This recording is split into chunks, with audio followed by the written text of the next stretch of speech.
as vantaxes que podía ter as novas tecnoloxías e as desvantaxes, non? E yo, por exemplo, no caso do teletraballo, das novas tecnoloxías para o mundo laboral, son fantásticas, permiten o teletraballo, permiten a conciliación, permiten novos roles, novas fórmulas laborais e demais, sí, pero e o límite onde poñemos?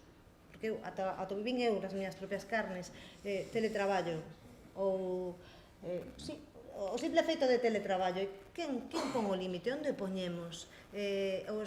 As grandes empresas, e non tan grandes, que regalan aparellos electrónicos aos empregados, bueno, regalan, cedelles tal, para que, bueno, pois podan marchar nun viaxe de traballo e demais, e estean través, quen pon o límite, onde paramos? Hai países onde está regulado, e se lle manda un email a un traballador despois das 5 da tarde, a empresa recibe unha sanción.